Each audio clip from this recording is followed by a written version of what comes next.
Hi all, and welcome back to my channel, and welcome to another anti-haul, because I haven't filmed one of these in at least a week, and you know, the need is there. Although I will say that recently, it has taken me a bit longer to accumulate products that I am either enticed or offended by. Not entirely sure if that's because we're bringing things kind of to a yearly close, and so I feel like because holiday, when they start doing that, that's like August, September, October. By the time we actually hit November and December, all the holiday stuff has been released. Holiday stuff is on sale, and brands realize that they have to wait at least just a little bit before they start hitting us with those spring releases. So I feel like we're sort of kind of in that post-holiday, pre-spring makeup release lull. That being said,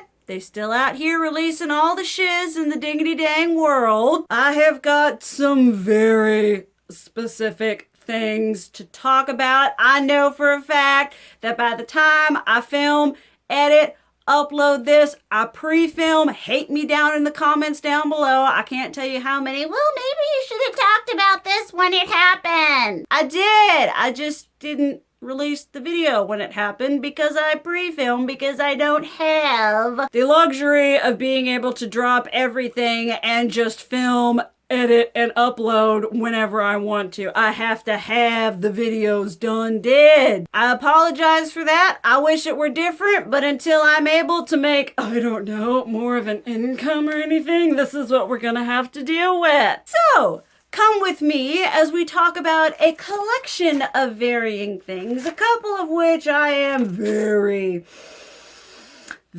opinionated about. I can't tell you how many of y'all have tagged me in some of this shiz. Like, have you seen this shiz? So for all of y'all waiting for me to talk about that, we are doing it here today. All right, and let's start out of the gate with one that really offends me. This release breaks my heart in all the wrong and right ways. I am torn from my insides. This is a collaboration. This is a collaboration that had it been with just about any other company, yeah, we still would have had some talk about it, but I may have probably potentially bought it. Y'all may already know, like I said, this is one of those ones that I had at least 15 of y'all tag me, message me, just comment, and we're like, hey, look at this. And when I saw it for half a second, my heart lifted up out of my chest in a joyous reception. And then when I saw what the brand, it came crashing down real quick. Like we were Titanic levels of destruction. And that would be the Lisa Frank X Morphe collaboration. Clearly, the problem with this is it's effing Morphe, people. Of all the people, if she had collaborated with Colourpop and they had decided to do one of those big Colourpop version of a Morphe palette, I would have sold my soul, and it would be in my hot little hands, and I would be trashing the shiz out of it, but I would own it. A Lisa Frank makeup collaboration ticks off every single box of what you would need to do for a licensing cash grab that would be marketed towards me. In all honesty, I'm kind of glad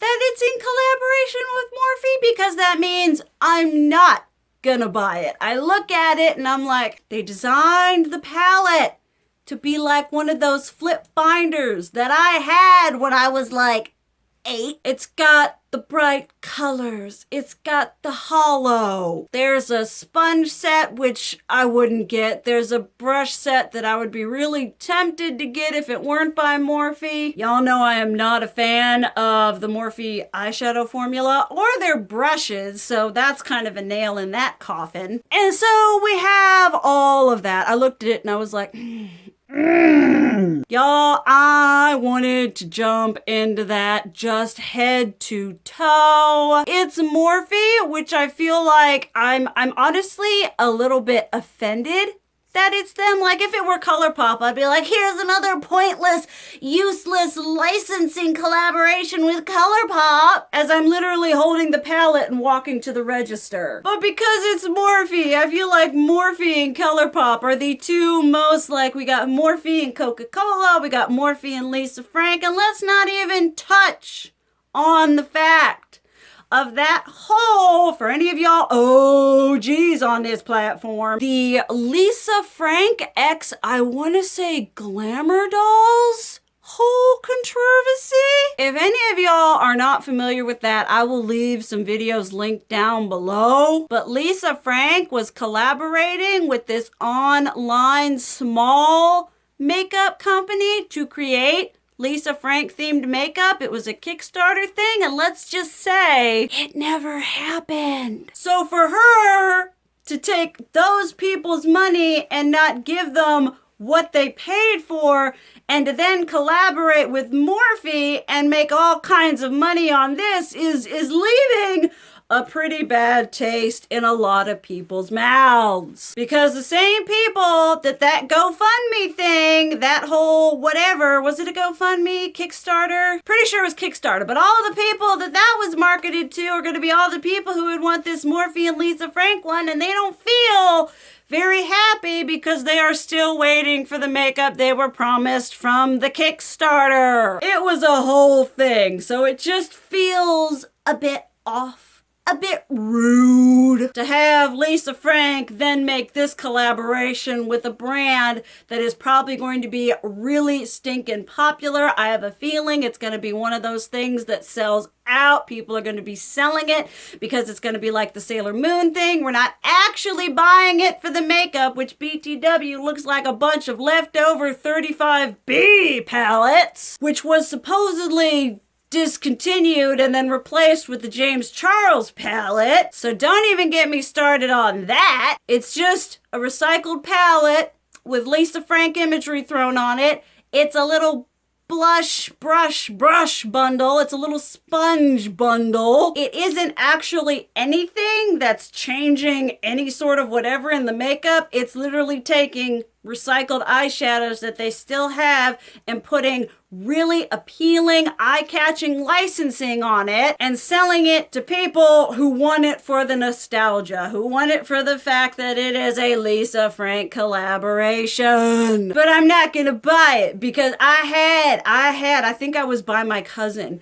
and I saw it and I just, my soul left my body. And I looked at her and I was like, I want to cry. I want to bawl my freaking eyes out. It is a Lisa Frank collaboration with Morphe. Like, I would have felt better if it had been a Lisa Frank collaboration with Too Faced. I still would have, that I would have bought. I've been like, it's Too Faced. I hate them. But it's just, I'm so sad. There are so many things inside of me that are just like, stick to your guns. Stick to your guns. Don't do it. Don't get pulled in by the sheer soul marketing of it all. It's not even, like I said, it's a random bright palette that looks like a recycled version of the 35B that they can say makes sense because Lisa Frank is all about crazy whatever eye color, so they could just throw a bunch of brights in there haphazardly and be like, it works. It's aesthetic. It may be aesthetic, but it's aesthetic that I'm not gonna buy it. I'll just go online to like Mercari or Facebook, whatever, and I'll buy me some overpriced vintage Lisa Frank stuff, which you can do if you're willing to spend the money on it. Then another product that a lot of y'all actually commented on. A couple of y'all were like, hey, thought of you when I saw this. You gonna roast this shiz? So many of y'all just commented on the post, were like, I cannot wait to hear you talk about this. And to my credit, I had screenshotted it, so we are gonna talk about it. But Kylie Cosmetics, which is a company that 99.99999 times out of 10, her products, her releases don't do it for me. I love her blushes. I love her highlighters. I have never tried her eyeshadows. Probably never will. But when I feel a little bit remiss to admit this, but when I saw just that they just showed the eyeshadow palette, I don't think we knew what it was yet. I was like, oh, she cute. That's cute. She got some greens and some reds with some neutral tones, and I think there was maybe kind of a mustardy yellowy green. It was kind of up in my wheelhouse, and I was like, all right, I'm not gonna buy it, but she cute. And then we looked and we saw it with Kylie Cosmetics and the Grinch, which I will have to admit, it's at least better than the Pure palette plus the Grinch, that big giant heart-shaped travesty of a palette. But oh my goodness, if we're talking about licensing cash grab, there is nothing more thematically licensed cash grab than doing a makeup collaboration with The Grinch Stole Christmas at Christmas time. It's like there are so many things we could do with makeup collaborations, with makeup releases, but what we're gonna do is we're gonna collaborate with this teeny tweeny brand that's the demographic, and we're gonna do a little Grinch Stole Christmas.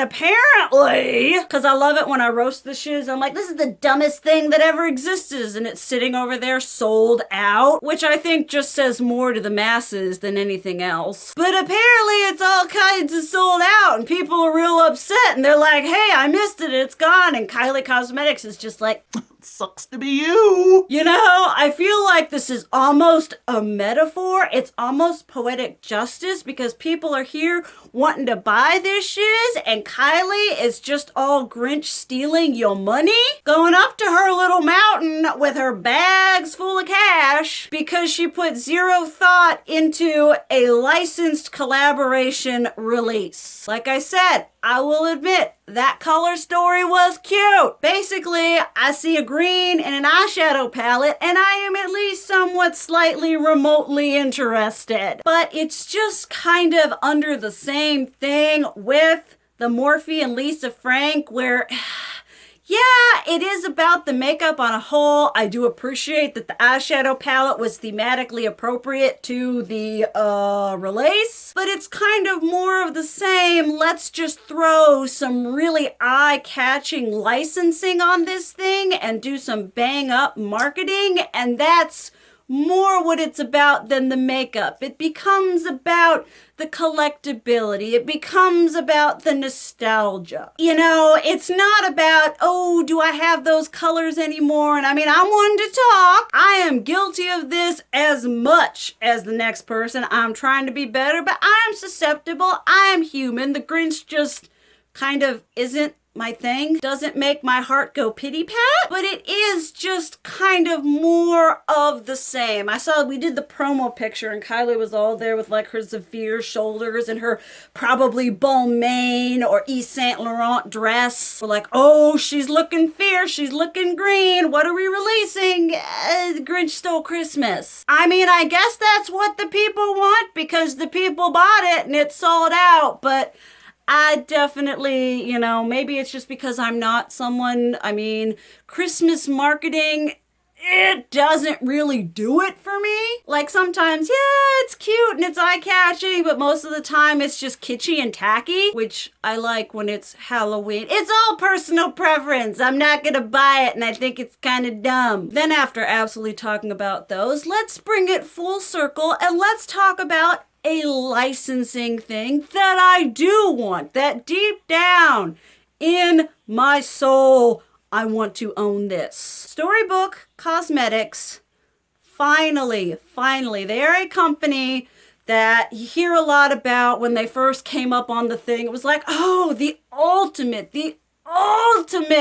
nostalgia licensing cash grab. Like that is what this company that's what they did. That's what they did. They took things we loved and turned them into makeup. I've been kind of tempted. They're really bulky, you know, they're whatever. But I remember hearing someone talk about this at least a year ago. And she was like, I know they're going to be coming out with it at some point. I've seen a promo picture. And I, like her, was waiting with bated breath for that shiz to happen. And that is the Van Gogh Starry Night eyeshadow palette. The art history lover in me gagged. It was a whole moment. Shivers down my spine, hair stood up on the back of my neck. I was ready. The packaging, the aesthetic, the subject material, I was just,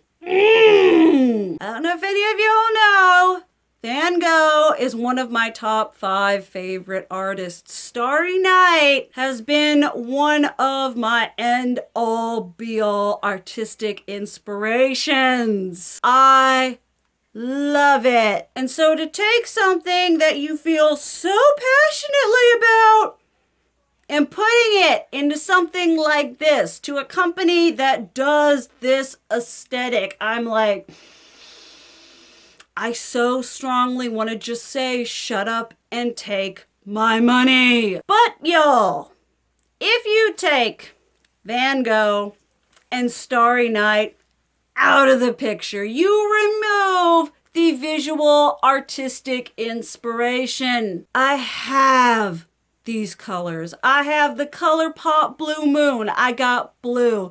I definitely have an orange. I definitely have a yellow. This is one of those things where looking at it together, looking at it packaged with that nice, beautiful Van Gogh bow makes it more appealing to me than the actual color story itself. Because I look at the color story, I'm like, F me up. and if I think about it realistically, I'm like, you already own those colors, and how often do you do a blue and an orange and a yellow look? I should honestly do it more because those are fantastic. Van Gogh knew what was up, people. The man knew color theory. And so to take that and put it into an eyeshadow palette, I said, I want to just jump on this and be like, I want this. I will buy it. Like I said, if you're looking from a completely realistic, I have those shades in spades. I would be buying it for it to be those shades done in a Van Gogh Starry Night presentation. The palette's not going to be cheap. I think Storybook, it's going to be at least $58.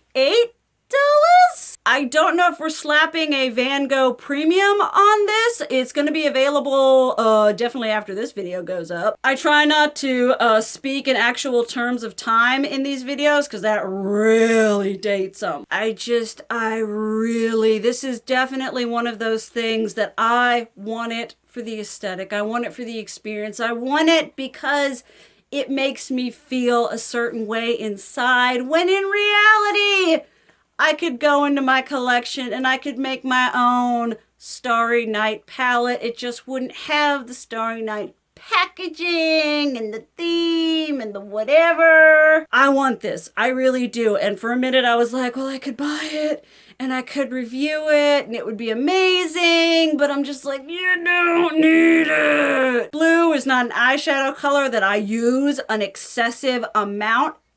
So for practical, whatever reasoning, I have to say, just leave it, just let it be there. Let everyone else enjoy it and love it and buy it. But like I said, the art history, art loving person Sarai inside really wants that. And having heard about it years ago and now it coming to fruition, I'm like, I have waited so long for the second coming. Here it is. And I have to say no to it. I'm sorry, Jesus, maybe next time. Okay, let's talk about some things that doesn't elicit such deep and intense feelings within me. Okay, I lied. This one kind of elicits. This is the same people that did the Crayon Case. I think that might be the name of their company. But they did that initial like crayon themed palette that everybody lost their shiz over. This was like before glam light, before this sort of kitschy, bright indie makeup thing was a thing. And they decided, okay, the first one did really well. We're gonna release one that is 110 times bigger. Y'all, this thing is huge. huge. Huge. Y'all know your girl. At this point in my life, I like more curated palettes. They give me less anxiety. They take up less space. And I feel like this palette, this is worse than anything Glamlight has ever done. This is worse than anything Morphe has ever done. This is the epitome of absolute palette vomit. We have gone into the warehouse and cleared out everything, including the kitchen sink, and put it into this palette. We got mattes. We got shimmers. It looks like we've got some sort of glitter abominations. There is literally a bit of absolutely everything in this thing, and I look at it and it just, I don't know if it's because I'm old. I've hit 30. I understand that's not old, but comparing that to like what 18 Sarai would have done with this, I might as well be, you know, halfway to the grave. I just look at this and I start just like, we start having flashbacks. I'm like, okay, well, what am I going to start with? They're different. The pans are different sizes. You flip it up because I was like, they had the one picture and I was like, okay, right, you got that section there and this section here. And then you open up the other side and there's even more. I'm like, nobody needs, I don't want to hear, oh, it's going to be for makeup artists. I don't want to hear, oh, it'll be good for beginners because then they'll have everything. It's got absolutely everything under the sun in it. And to me, that's not inspiring. Maybe I'm dumb. Maybe I do not understand the eccentricities of having an eyeshadow palette with absolutely everything in it. Like, I understand. I do my makeup the way I like it. I pick a color theory and I run with it. I go with it. But when I do that, I like it to be curated. I like it to be, you know, I'm not just opening up a palette and being like, boom, blue, boom, pink, purple, yellow, green, puce, orange. That's just not how I'm vibing. That's not how I'm doing my makeup. Maybe I suck at makeup, but it just seems to be just an excessive excuse to just like, what? If you want an eyeshadow with a palette with a whole bunch of different colors in it, just take your butt to a single eyeshadow place. I love Sydney Grace. I love Give Me Glow. I love Colourpop. There are a myriad of indie brands for you to go in and satisfy your I need eyeshadow vomit in a palette. Don't buy it because, oh look, it's the extended crayon box. You know, just because it's a crayon box doesn't mean you need to buy it. And just because it's a crayon box means that is a good theme for an eyeshadow palette. We're just taking this piece of cardboard and putting everything in it, and we're allowed to get away with it because, oh, it's the extended crayon box palette. So yeah, that one does have me feeling a certain kind of way. I've reached the point where I look at it and the headache, I don't even own it. I don't even want to own it. I have a headache. I need to take some ibuprofen, drink some water, and sit down. I'm too old for this shiz. Okay, now let's talk about some things that don't offend me. We've got the Haus Labs 4-way palettes. You know, I'm talking about how I like things to be more curated. I appreciate the smaller palette aesthetic. I ain't gonna buy it because I don't support Haus Labs and because I don't need eyeshadow palettes that are for pans. Small is good, curate is good, but I'm also not like crazy minimalistic. If I'm gonna go small, I'm gonna go curated. I also want a good level of depth and gradation. Plus, I've also got issues with Haus Labs on a myriad of levels. I feel like Haus Labs is one of those brands where it's literally just like, okay, say what you will about Jeffree and all that jazz, but he is very invested in his brand. He is his brand and his company. I feel like Haus Labs is just using Lady Gaga's face to market makeup. She's not really invested in the whole thing the way they want her to come off as. size. And I mean, if I were someone that was as busy as Lady Gaga with her career, I wouldn't have time for it either. But I sometimes feel that they like try to make it more than it is. They're like, oh, Lady Gaga. Ooh, and I mean, even like thematically, I don't consider House Labs to be that groundbreaking. I don't think they're really selling any sort of solidified Lady Gaga aesthetic. They're kind of just over the place. For having released as many products as they have, I don't think they've really found themselves yet. Like, they haven't really established a main aesthetic, products that they're known for.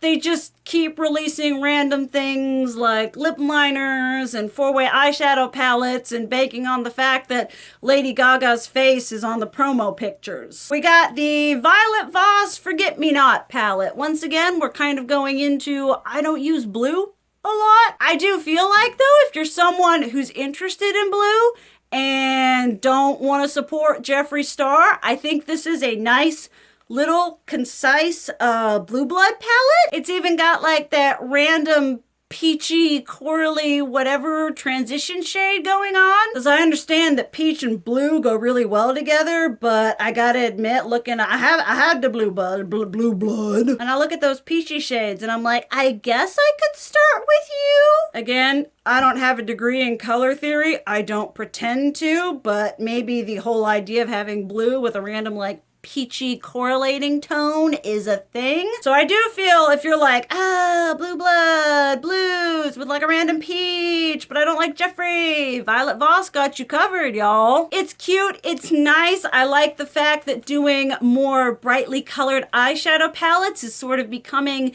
a mainstream brand thing. You know, we've got Tarte out here. Colourpop obviously does it very well.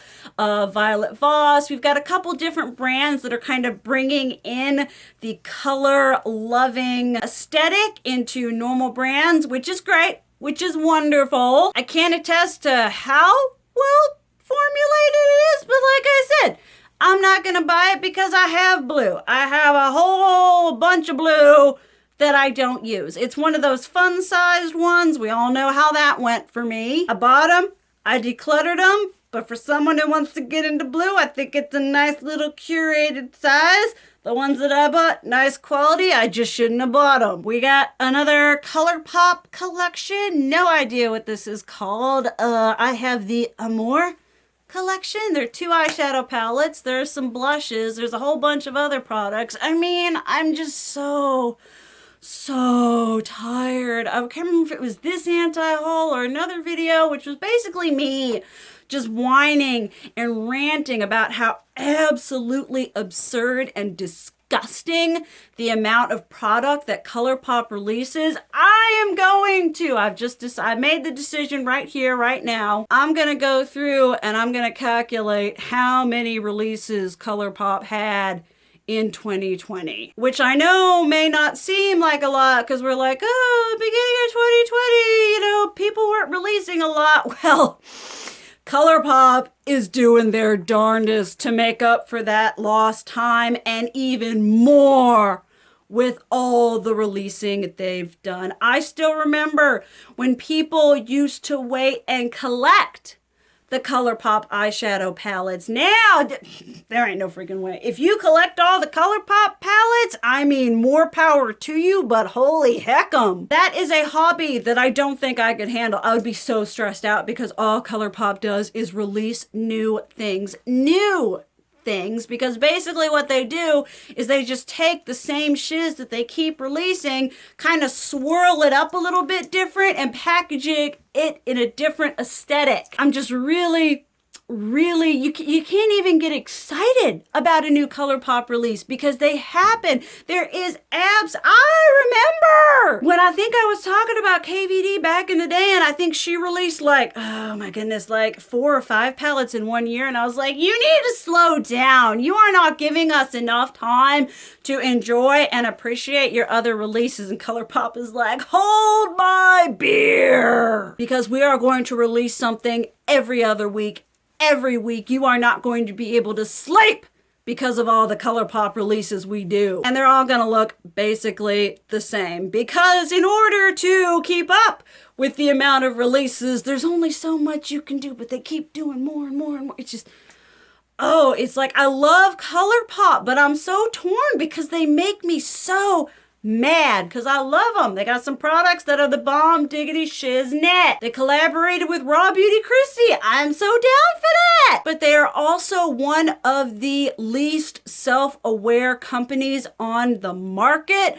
Socially, marketing wise, they just don't give a flip. And that as a consumer is super frustrating. And like, so I love a lot of their products, but I feel like them as a company on a whole, I have so many issues with. It's a struggle, people. People are all like, oh, hate on Jeffree, hate on this and such. I'm like, Colourpop has come a long way from being the sweet little innocent indie brand that did Super Shock shadows. Colourpop is one of the big dogs now, and they know it. And I feel like when it comes to a lot of Colourpop's behavior, people tend to give them a pass for whatever reason. I don't know if because we're still like, oh, well, they're sweet and innocent and indie. No. Y'all, their indie cherry was popped long ago. So it's a Colourpop release. The blushes look pretty. Y'all know I have a lady boner for all the Colourpop collaboration and the collection blushes. They're amazing, but I don't need no more blushes. I've got Colourpop blushes that I anti-hauled that I bought anyway. I just need to say no. And that's honestly all the time we got for today, folks. This is a long one. So if y'all have made it this far, leave some kind of emoji down below. Let's up my, I always want to say interaction, up my navigation, my analytics, engagement. That's what it's called. Let's boost my engagement. Let's get this video to 200 likes. If I ever do that again, I'm probably gonna throw up in my mouth. I would love to hear what y'all have to say about these products down below. This is dated. This is whatever. I do what I can, and for those of y'all that love me and keep coming back, thank you. You are the reason I'm still doing this. Also, let me know something that you are anti-hauling for one reason or another. But thank you guys so much for watching. I love you. And as always, keep it real. Mwah!